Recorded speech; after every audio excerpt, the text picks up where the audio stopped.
সে বলেছে আমি হয়তোবা বেশি দিন বাঁচবো না, আমার মৃত্যুটা যেন বিষয় না হয়, আমি রাজপথের লড়াকু সৈনিক, রাজপথে আমার যেন মৃত্যু হয়।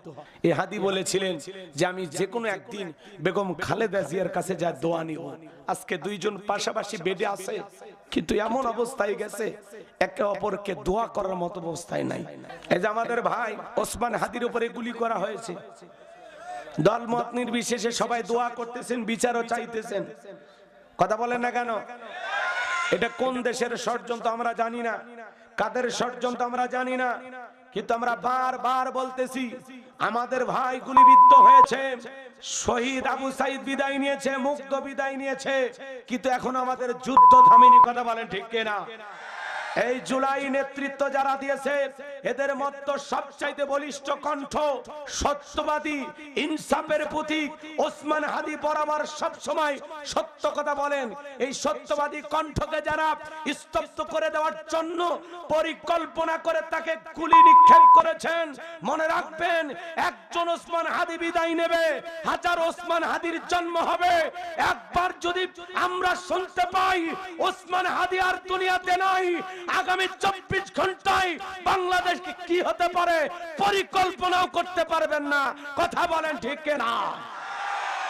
এই জন্য প্রধান উপদেষ্টা ডক্টর ইউনূসকে বলতে চাই, কারা গুলি করেছে এই বাইকালাকে ধরলে হবে না, হুন্ডাই যারা সরে গুলি করেছে, যাদের হাতে অস্ত্র ছিল, এরা কারা জাতি জানতে চায়। কথা বলেন ঠিক কিনা? কারণ আমাদের ওসমান হাদি ভাই বড় সত্যবাদী একজন মানুষ। কথা বলেন না কেন? সে বলেছে আমি হয়তোবা বেশি দিন বাঁচবো না, আমার মৃত্যুটা যেন বিষয় না হয়, আমি রাজপথের লড়াকু সৈনিক, রাজপথে আমার যেন মৃত্যু হয়। বলে যতক্ষণ পর্যন্ত আমাদেরকে গুলি না করা হবে ততক্ষণ পর্যন্ত আমাদেরকে থামানো যাবে না। কি সাহসী একজন ছেলে! শুধু কি তাই, তিনি বলেন জিয়াউর রহমান অল্প সময় বেঁচে ছিলেন, কিন্তু তাকে আমি এখনো ধারণ করি, তিনি আমার অনুপ্রেরণা।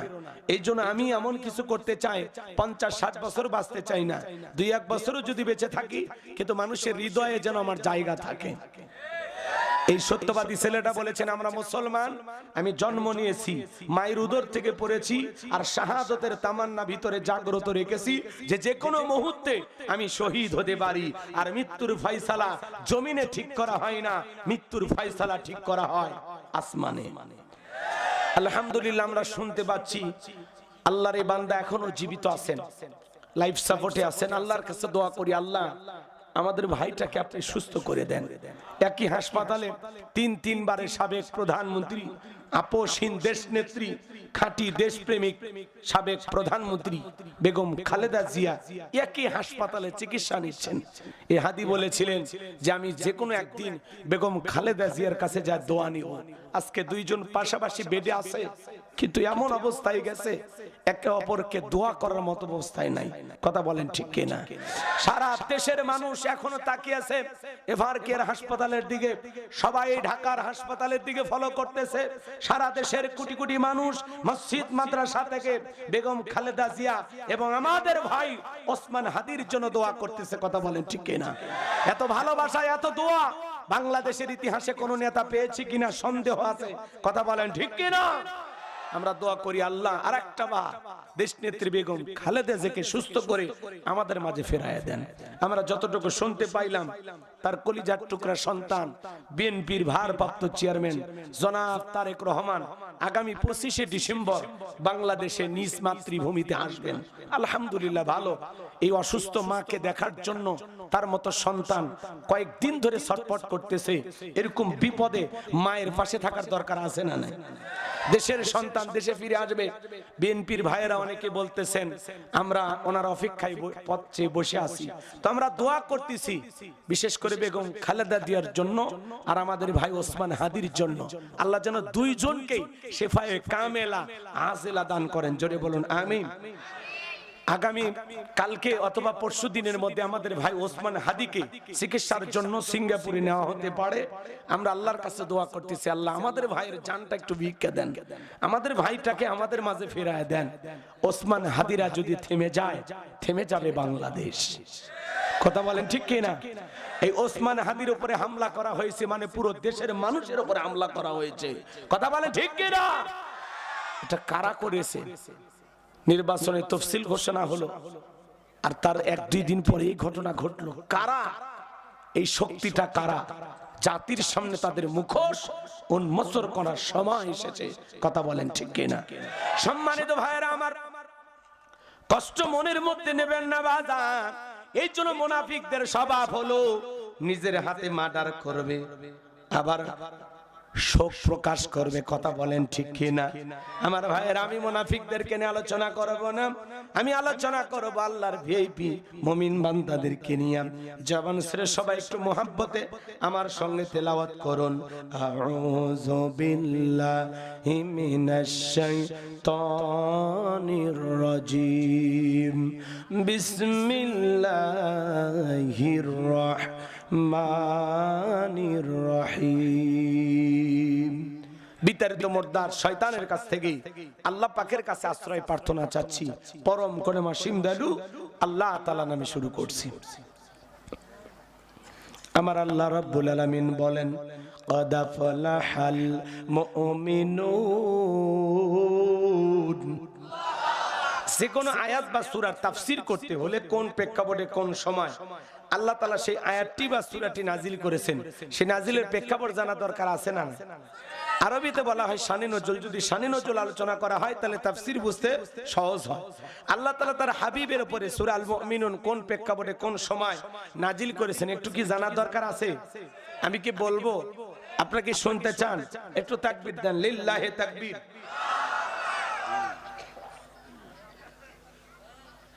এদেশের 2 জন অসুস্থ মানুষের জন্য দোয়া চেয়েছি, তাদের নিয়ে কিছু কথা বললাম, এজন্য কি রাগ করছেন?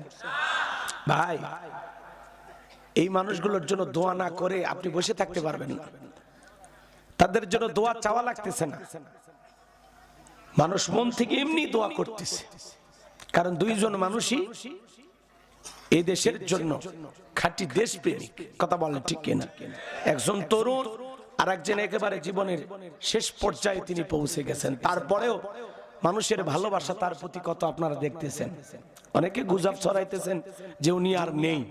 বেগম খালেদা জিয়ার কথা বলতেছেন যে কৃত্রিম উপায়ে তাকে জীবিত রাখা হয়েছে। জনাব তারেক রহমান আসলে তারপরে বিষয়টি প্রকাশ করা হবে। আস্তাগফিরুল্লাহ, নাউজুবিল্লাহ। এগুলো ধারণা করা যাবে না। আমরা মুসলমান, আমরা ভিতরের বিষয়টা জানি না, না জেনে কেন মন্তব্য করব? কেন ফেসবুকে লেখালেখি করেন? কেনই বা গুজব ছড়ান? আল্লাহর রাস্তায় ফিরে আসেন। শত শত ডাক্তার দেখাশোনা করতেছে, বিদেশি অনেক চিকিৎসক টিম এসেছে, তাদেরকে দেখভাল করতেছেন। এই জন্য এগুলো নিয়ে আমরা মন্তব্য করব না। আল্লাহ যেন তাদেরকে হায়াত দিয়া আমাদের মাঝে ফেরাইয়া দেন। একটু জোরে বলেন আমিন, একটু জোরে বলেন আমিন। কারণ তার উপরে নির্যাতন কম হয়নি। এই অসুস্থ অবস্থায় তিনি জেল খেটেছেন। তার ক্যান্টনমেন্টে বাসা থেকে দূর করে তাড়িয়ে দেওয়া হয়েছে। যিনি তাকে বাসা থেকে করেছিলেন ঘর ছাড়া, আর আল্লাহ আজকে তাকে করেছে দেশ ছাড়া। কথা বলেন না কেন? তিনি সেদিন কেঁদেছিলেন আর বলেছিলেন, বেগম খালেদা জিয়া কান্না করতে করতে বলেছিলেন, কার কাছে বিচার দিব? বিচার আমি আল্লাহর কাছে দিলাম। কথা বলে ঠিক না? কি আল্লাহ বিচার করে নাই? ফয়সালা হয় নাই? ব্যাস এতটুকু বুঝলেই যথেষ্ট। একজনের জন্য মানুষ দোয়া করে, আর একজনের নাম শুনলে মানুষ ঘৃণা করে। কথা বলে না কেন? সামনে যাই মজা পাবেন, আলোচনা কিছু করা লাগবে। কষ্ট হচ্ছে আপনাদের? তাহলে বলেন কোন প্রেক্ষাপটে আল্লাহ রাসূলের উপরে সূরা আল মুমিনুন নাজিল করেছেন? আমি কি একটু বলবো? শুরু করব ইনশাআল্লাহ। তাকবীর দেন, লিল্লাহি তাকবীর। সম্মানিত ভাইয়েরা আমার, নবীর প্রিয় সাহাবী হযরত ওমর ফারুক ডেকে বলেন, আমি মৌমাছির কোন কোন আওয়াজ শুনলাম। ডানে তাকায় মৌমাছি নাই, বামে তাকায় মৌমাছি নাই। নবীজির চেহারা মোবারকের দিকে তাকায় দেখি আমার নবীজি ফিসফিস করে কি যেন তেলাওয়াত করতেছেন। হযরত ওমর ফারুক ডেকে বলেন, আমার বোঝার বাকি রইল না, আসমান থেকে নবীজির উপরে কোরআনুল কারীম নাজিল হচ্ছে, আর বিশ্ব নবী কোরআনুল কারীম রিসিভ করতে ব্যস্ত। বলুন সুবহানাল্লাহ। তাহলে মৌমাছির কোন কোন আওয়াজ হলে কোরআনুল কারীম নাজিল হয়। দপ্তরি ছুটির ঘন্টায় বারে মারে টনটন আওয়াজ দিলে কোরআনুল কারীম নাজিল হয়। নবীজি যখন ঘোড়ার উপরে থাকতেন, ওই সময় যদি কোরআনুল কারীম নাজিল হইতো, ওহির ভারে ঘোড়ার পা গুলো বালুর ভিতরে ডেবে যেত। বলেন আল্লাহু আকবার। নবীজি যখন উটের উপরে থাকতেন ওই সময় যদি কোরআনুল কারীম নাজিল হইতো ওহির ভারে জমিনের সঙ্গে মাথাটা লেগে যেত। এক সাহাবী রানের উপরে নবীজি মাথা রেখে আরাম ফরমাচ্ছেন, ওই সময় কোরআনুল কারীম নাজিল হলো। সাহাবী ডেকে বলেন, আমার কাছে মনে হয় আমার রানটা ফেটে যাবে, আমার কাছে মনে হয় আমার রানের উপরে পাহাড় চেপে ধরা হয়েছে। তাহলে বলেন তো বাজান, কোরআনুল কারীমের একটা আলাদা ওয়েট, আলাদা একটা ওজন আছে না নাই? দীর্ঘ 23টি বছরে আল্লাহ তাআলা তার হাবিবের উপরে কোরআনুল কারীম নাজিল করেছেন। এ বাজান গো আমার, জীবনের প্রথম ওহী রিসিভ করতে গিয়ে নবীজির শরীর মোবারকে জ্বর পর্যন্ত এসেছিল। এত কষ্ট করে আল্লাহর হাবিব এই পৃথিবীর জমিনে কোরআনের জন্য, দ্বীনের জন্য, ইসলামের জন্য করে গেলেন। আজকে মুসলমানের ঘরে ঘরে কোরআন আছে, এমন মুসলমান আছে 40-50 বছর বয়স হয়ে গেছে, আল্লাহর কোরআনটা খুলেও দেখে নাই। আছে না নাই? মুসলমান হিসাবে বলেন তো বাজান, আমাদের কোরআন পড়ার দরকার আছে না নাই? কোরআন জানার দরকার আছে না নাই?